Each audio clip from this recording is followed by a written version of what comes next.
The word jihad is mentioned in the Quran about 41 times.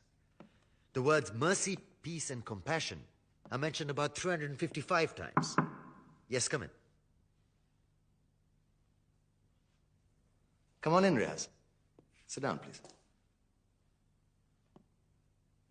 Contrary to popular belief in most Western cultures, Islam is a religion that preaches peace and tolerance. Yes, Patricia. If Islam truly is a religion that preaches peace, then how come the world's most troubled spots, the West Bank, Afghanistan, Pakistan, Iraq, they're all plagued with Islamic terrorism? Well, that depends on your definition of terrorism. Some might argue that the U.S. invasions of countries like Iraq and Afghanistan are also acts of terrorism. No, those were acts of war to get rid of despotic regimes. Or a means of getting at a country's oil. Conspiracy theories. Well, May I? Yes, please. Go ahead, Riaz.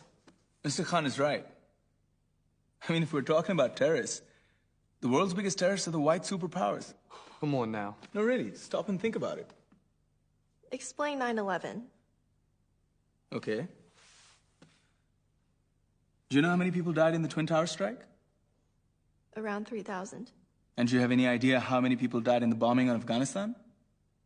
Take a wild guess. More than 15,000 people died. And that's just conservative figures. About 50,000 tons of explosives were dropped on innocent civilians. Men, women, children. Yeah, but that was because of the Taliban.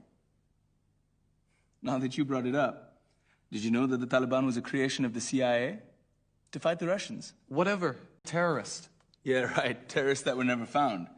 Just like the weapons of mass destruction that were never found in Iraq. Do you want to get into the death toll in Iraq?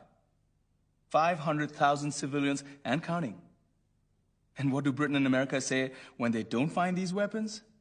It's simple. They just say sorry. And still refuse to relinquish control of these countries. What are you trying to say? What I'm trying to say is that just because you're American, wear a fancy suit, and call yourself the president, doesn't make you any less of a terrorist. I'm saying that if you don't stop meddling in other people's countries, you will face a backlash. If Muslims like you feel that way, then why don't you get out of our country? We will. As soon as you promise to leave ours.